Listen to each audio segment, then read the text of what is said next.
you and a prosperous one. Of course, this is the big interview with me, Sheikh, Tophic, Sienu, and Black Stars goalkeeper Lawrence Ati-Zigi. This is going to be his fifth interview with us in 2021, and hopefully it will continue like that. We'll take a quick break. When we come back, I'll talk to you about more about him.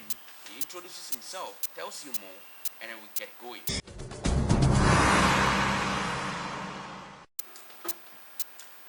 Welcome back. Happy New Year, Lawrence. Many happy returns. How has the New Year treated you so far?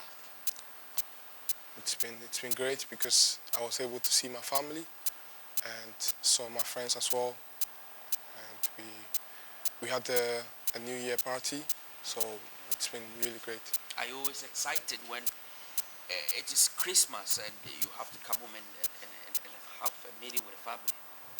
Yeah, it's a good thing because it's been a while. I came to Ghana. We don't normally come around. We always come when it's a festive period. So I think it's a good thing for me to see my family and my friends as well.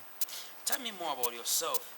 Where you started football? Where were you born? Where you started football and how you made it to Wafa?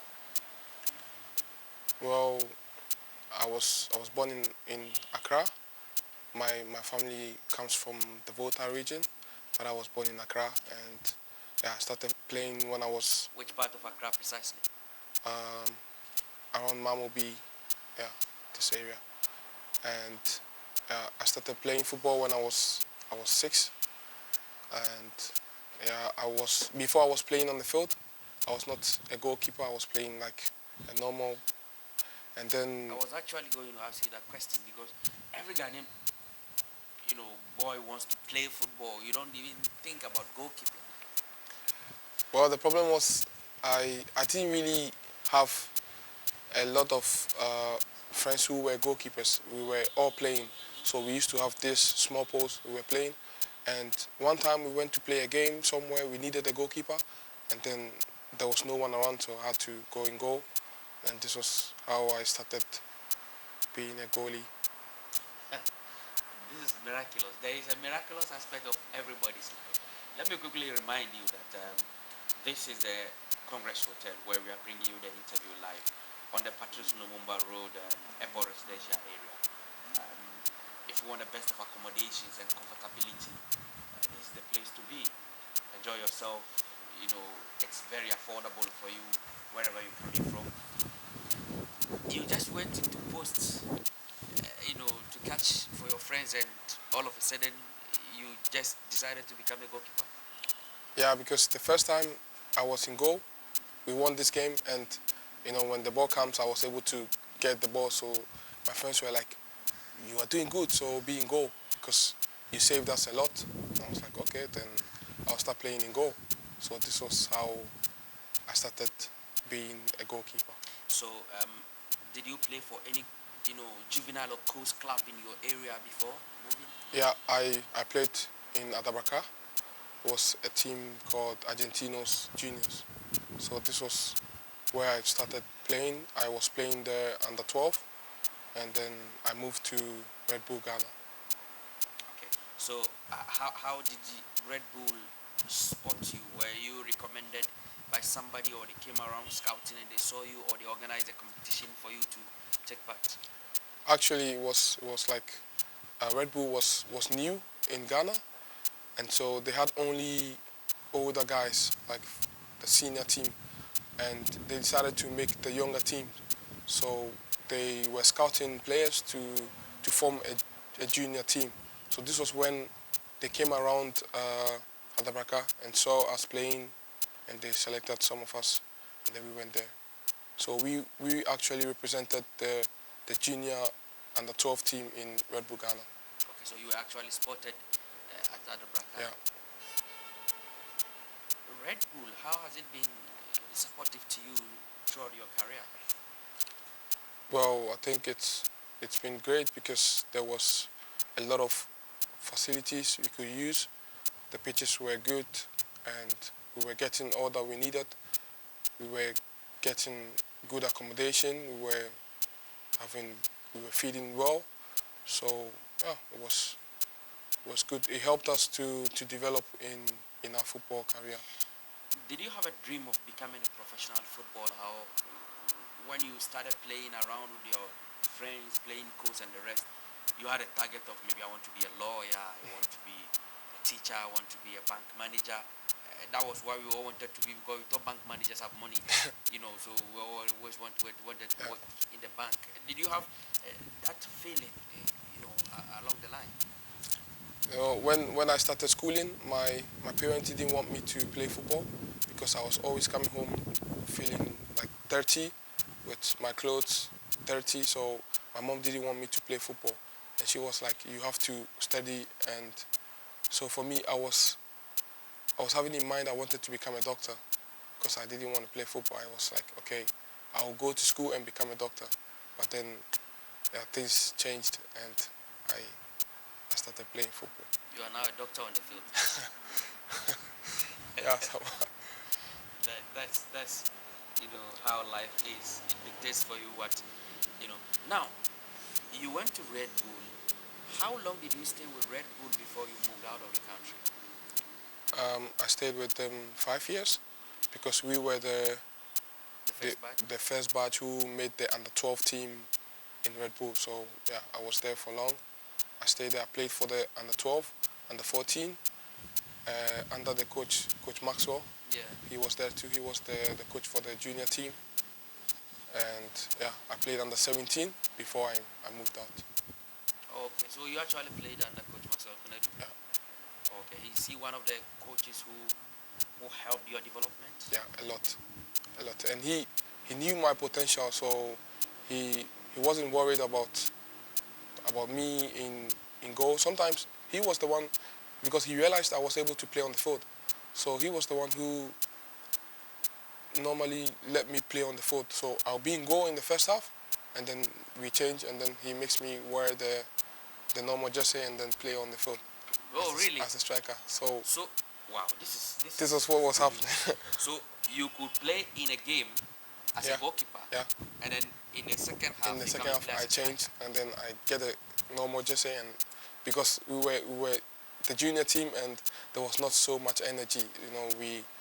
The guys used to play and they get tired easily. So and we had only one striker. So when he plays and he's tired, no one goes to replace him. So yeah, he makes me come and play, and he wanted me to start playing, but my goalkeeper's trainer didn't allow this. No, okay. Do you have some of the players that you played with from that 12 that you still remember? Yeah, a lot of them. Some of them, like one I know is no more. He's dead, and yeah, I know some of them, and not all of them I have contact with, but yeah, I think one or two people I know know them. you still have contact with David Atanga. Yeah, Atanga was not really with the first batch. He came like when we were in the under 15s, and he joined us. But the real first batch, like the under 12, yeah, I remember some players, but not all of them. Yeah. Oh, okay. You eventually made it to Europe as a very young player. You went to Liefering, right? I went to the under 18s for Red Bull before joining Liefering. So how was that adaptation for you when you went to the under 18 of Red Bull? Well, it was somehow difficult for me because I couldn't speak the language. It was German by then, and a lot of people there was not speaking English, so I was finding it difficult to communicate. But as time went on, I was able to catch up, and then it was good. This issue of language and food at your age, under 18, did you go with your family, anybody, or you went alone? I actually went with David and Rafa Jamla. So we were the three guys who were selected to go to Red Bull Salzburg. So I was with them. So I didn't really feel like alone. I was with them. So Raphael also played for Red Bull here in Ghana? Yeah. Oh, okay. And David as well. and then we three. I was there before, and then they came after. Like it was 2 weeks after they came. That's great to know. At Red Bull to Lefrin, how was the integration, and how did you finally become part of the system to accept it and move on? Well, I think for me it was it was it was good moments because I was the only guy from Ghana. They didn't have a lot of black guys in the team, so when I joined the team, they were happy to see me, and they were because of the trainings and the games. They saw how I was performing, so the guys were getting a lot of interactions with me. So this helped me a lot to be able to socialize with them more along. But you know, we all believe that God has a plan for everyone, and with this, I think I was able to get the chance to play there. So yeah, I think it's a good thing for me. When you moved to France, Sochaux, right? Yeah. A lot of Ghanaians were happy because they felt that, look, finally he's gotten a top club that he will be playing regular and then giving proper competition to the Black Stars #1 goalkeeper. But it didn't go the way a lot of people expected. What was the problem? I think there was no problem, but it's just that when I went to France, when I went to Sochaux, they already had their #1 who was playing. So, like when they took me, I had to go and challenge him, and you know, it was somehow difficult because the coach wanted to use him more. So I wasn't getting that much playing time. So this was the problem. The reason why I was not really active because they already had their #1 and the coach already made plans with him for the season. So yeah, it was like I had to keep working just to do more to be able to get him out, and this was a bit difficult. So what has been the greatest challenge of your career as a goalkeeper? Yeah, as in the As in, you now play for St. Gallen.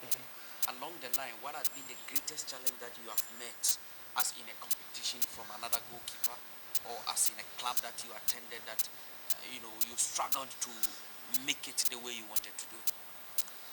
well, I think the greatest challenge is when for me, is when you go in a club and the coach doesn't really have believe in you and doesn't want to put you in the games and makes you feel like you are not needed in the team. This is what makes me feel somehow bad, and it doesn't really help me in my career. And which club did you face that? I think in France, I didn't really, I wasn't happy with the way the coaches were going about with that the system, because when we play games and the keeper doesn't perform well, he doesn't really give the chance to another one. He tries to keep him. I didn't know why, but I was just there trying to focus and trying to keep pushing and keep working, because I was ready to wait for my chance, maybe somewhere else or maybe there, or maybe it's going to take time. So this was the challenge I was facing. Before we come to your time in St. Gallen, where you are having, obviously, I don't know whether to say the best season of your career, but along the line, whilst you were even playing for Sochaux, you had call-ups into the Black Stars. Was that when you had your first call-up into the Black Stars? Yeah. So when the first call-up came and you were even still struggling to make it into the post, how was it for you? I was excited because, I wanted to. It's every player's dream to play for the Black Stars. So when I got the call up, I was excited about it, and I was happy to go and represent the country.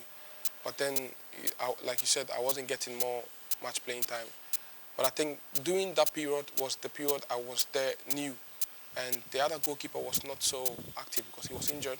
So I had a couple of games to play. So I think this was the reason why they was able to give me this call-up. The Blasters has been every player's dream to be part of the team, and you had your call-up. Did it take you time before you finally had the post to yourself that look, I'm catching for the Blasters for the first time? Well, when I got in the Blasters, I wasn't like the first. I was not playing at once. It was when they were going for the Gabon 2017. This was when I was part of the team, but I didn't make it to the squad. So it took time before I was able to get into the team. Like I was getting consecutive call-ups. So I think this was the reason why. Do you think it's still taking you too much time to be the number one for the Black Stars? Well, I think everything's with time. For now, I just have to keep working and wait for my chance. And then, yeah, we'll see. You have been with the Black Stars for about 4 years, huh? I think 3 years. 3 years. You've had interactions with Ofori, you've had interactions with Abalora, you've had interactions with Felix, you've had Fatau Dauda, Razak Brahima, And and Korase, no, Joseph Ado. and Joseph Ado. All these players, you've had interactions with them. How will you describe them as characters? Well, the person who I normally talk to a lot is Ofori. And, the reason why I was able to have the chance to talk to him was when I was first called up to the team. He was the one who was really helping me a lot in terms of what should be done and what should not be done. So he was the one I used to talk a lot. And the others, we were talking on the phone, but we were not so... I understand. Yeah. Yes, intimate. Yeah, but Ofori was the one who tells me, hey, let's go, let's do this, so I was talking to him a lot. Who is your Blasters roommate? Makaso. Bobby. He's my father. Bobby. Did you choose to stay with him or he chose to be with you? I don't know. I think one time we went somewhere and we were pairing the rooms. I think we were going to Kenya and they paired him and me. And so this was when I was with him in the same room, he decided to say, okay, now I'm with Ziggy and no one else. So this was when it started. So I think he wanted it because of the way we were getting along all the time. Every player seems to love Wakasu when they come into the Black Stars. What is so special about him? He's a very good player and he's part of the senior players. And he likes to advise a lot. He likes to talk to you. He tries to put things in place. So I think this is the reason why people get with him, just to have some experience, because he's played in a lot of clubs and he's played in Europe for quite a long time, so he knows a lot. Bobby. He's an interesting character anyway. Yeah. Yes, if you've been close to him, you know what Ati-Zigi is talking about.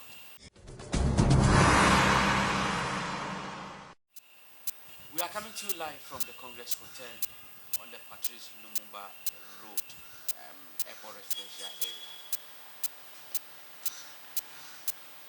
Now, Ofori is your friend. I know you've had close relations with the party as well. When the two players were announced as the deputies to Andre, you are a member of the Blasters. When you heard it, how was it like? Were you surprised or you thought, wow, this is good? Well, I think they deserve it because they've been in the team for long and they are doing well. So if the coach decides to make them deputy captains for Andre, I think for me I was happy for them. I just congratulated them and yeah, it was it. How has been the relationship of Andre and you in particular before we talk about the entire team? Oh, it's been really cool. Like Jordan and Andre, they like to talk around. They mingle around with me, and it hasn't been bad. It's always been good atmosphere, talking to each other, helping each other. So I think it's a good feeling. What do you like most when you come to the Blasters camp? The new guys dancing. So which new player has given you the weirdest of all dances? A lot of them. A lot of them. Mention some. Yakubu Mohammed. Yakubu Mohammed, the defender? Yes. Recently when you went to Turkey. His dance was horrible. Okay, so why do you let the newborns dance? Why? I think it's a sort of tradition in the national team. So when you're new, you dance for all of us just to have fun. So I think it's a kind of tradition. Oh, okay. So Yakub Mohammed has given you the most horrible of all dances. Oh God, this was funny. One of the things that make the camp very, very interesting. Let's come to your preparations for the AFCON 2019. You were with a team when you went to Dubai, prepared, came to Egypt, and the target was not met. Ahead of the tournament, were you also highly optimistic, just like the coach and other players, that you'll be able to win a trophy? Yeah, sure. Because looking at the squad, we were going for the tournament. For me, I had this feeling that we were going to do something. We were going to go far, and because there were a lot of great, experienced players, so I had this feeling it was going to be better than we had before. But then, yeah, it was unfortunate. Things didn't go how it was planned. You had Asamoah in the team, Abiayu, Mubarak Wakasu, Asamoah Gyan. And these players have been with the national team for quite a while. Yeah. So what went wrong? I don't think something went wrong. It's just that it was just unfortunate we couldn't make it. But everything was good. Everyone was fit. Everyone was fine. So it's just, football is always ups and downs. Sometimes you win, sometimes you lose, sometimes you draw. So as football players, we just have to have this in mind that it's not going to be all the time good. Sometimes you have the great players, you have the super squad, but you might not go far. So we just accept how it happened and then move on, try to make it better next time. Asamoah Gyan, what kind of character is he in the Blasters camp? Asamoah, he's a lot. Like he has a whole lot of, I don't know, he can do a lot of things. He can joke, he can be serious. He has a whole sort of mood, and he is someone who makes like a commander general. Yeah, he's someone who makes the camp really, we are all like happy. We all want to do something more and more. It's fun. He makes everything fun in the camp. He's a good dancer too. Yeah, like I mean, a lot of people used to do what he normally does. And a free alpha. Efiako wanted to challenge me in dancing, but I don't think he's better than you me. You dance very well? Yeah, better than him. But you're not the best in the camp. No, I think Asamoah Gyan is the best. And then, yeah. And then I think I will come second somehow. What about Wakasu? I don't know what to say. He's going to kill me.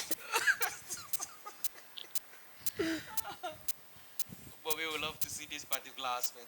I'll show it to him. Hey, Ziggy. But that's okay. It seems like the Blasters camp is always like a home when you come together. Is that the feeling you get?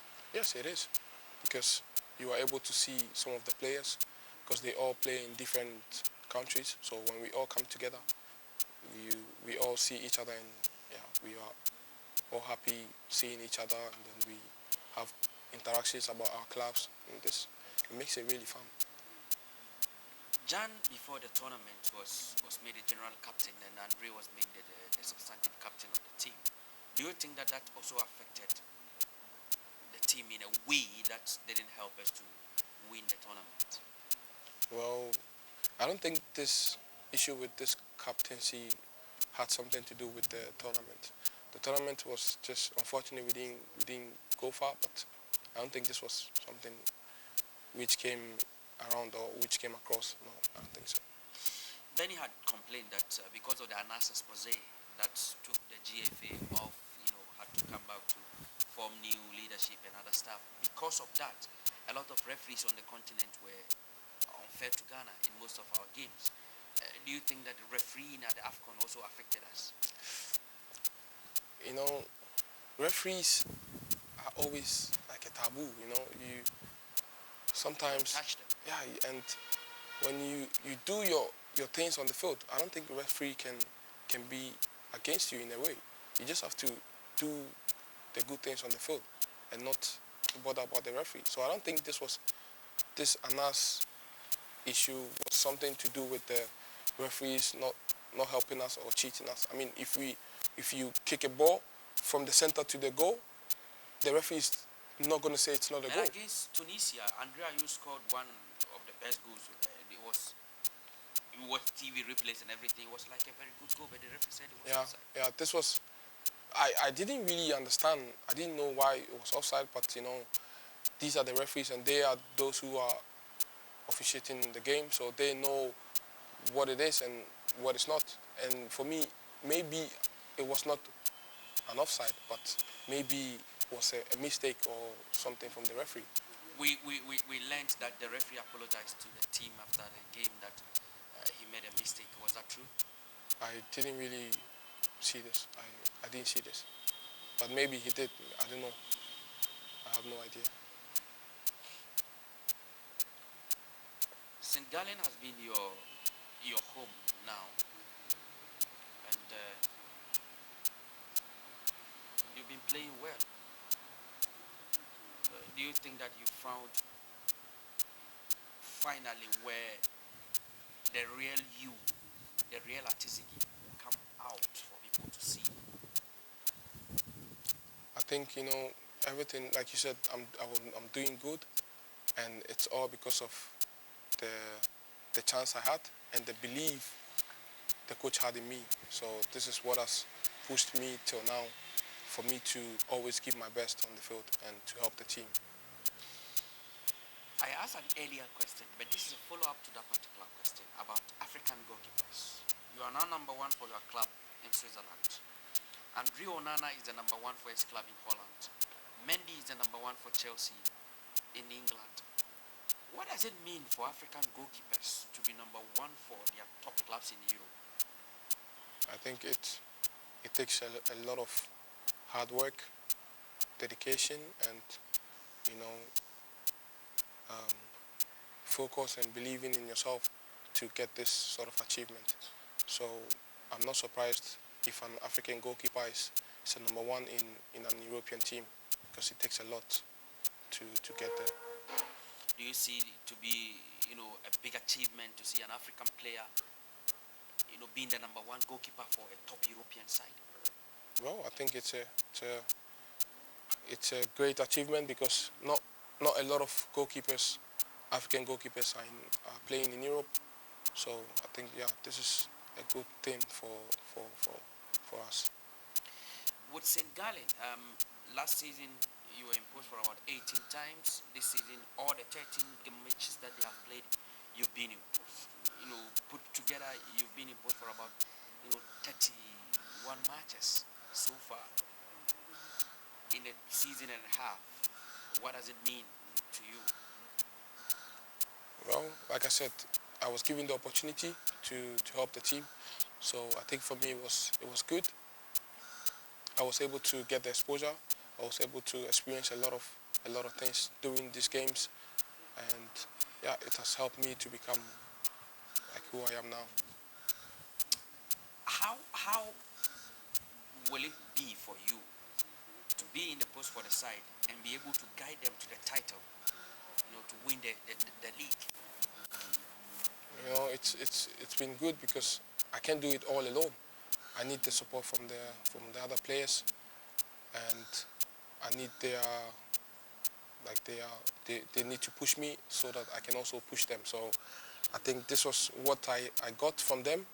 This was what boosted me to be able to keep helping them and try to not to concede, so that we can always win points from our games, and then we get closer to the title. Do you think St. Gallen can be the champions at the end of this season, looking at the way you are playing so far?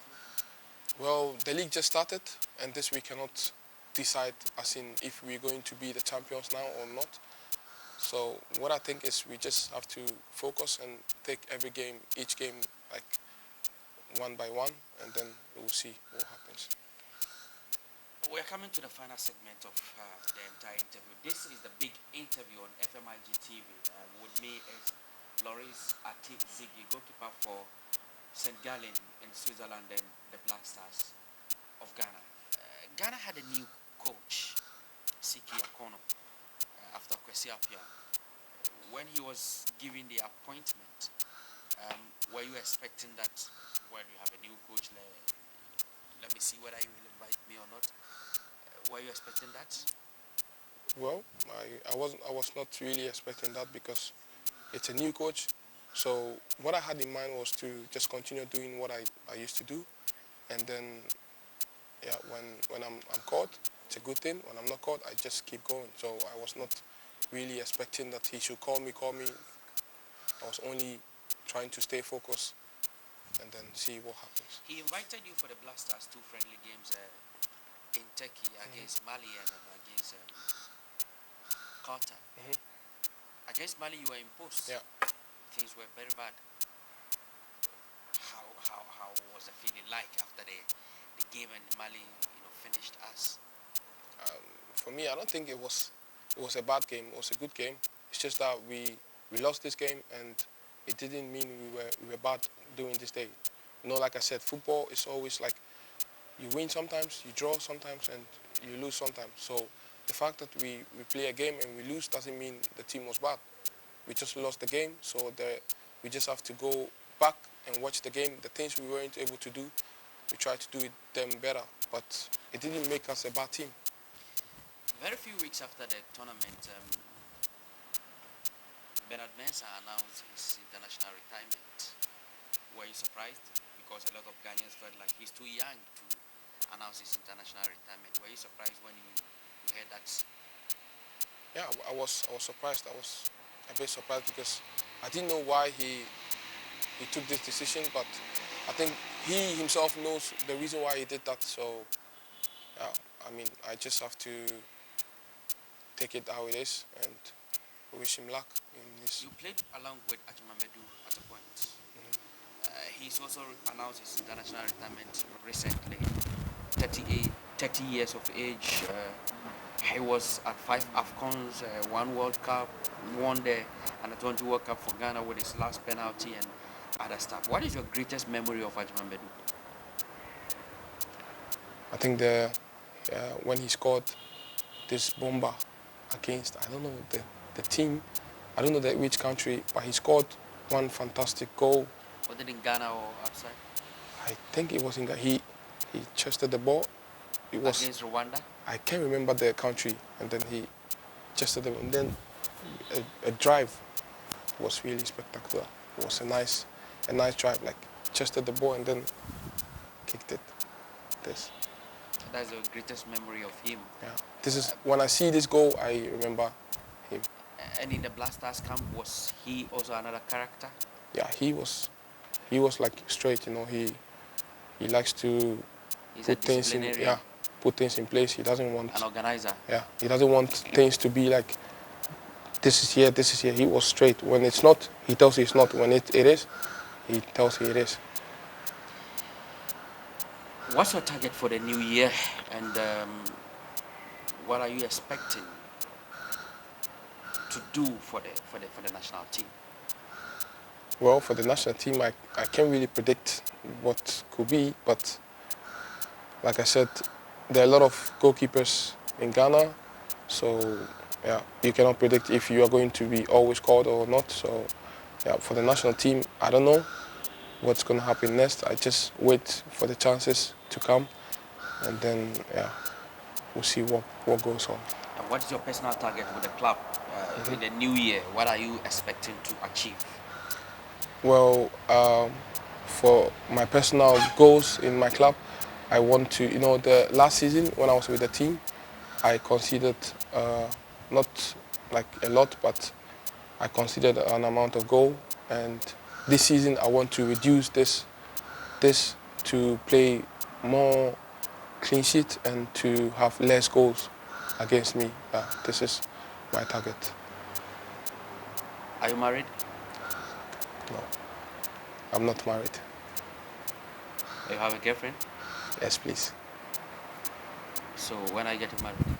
I don't know. It all depends on God. When He wants, He makes it beautiful. How many girlfriends do you have?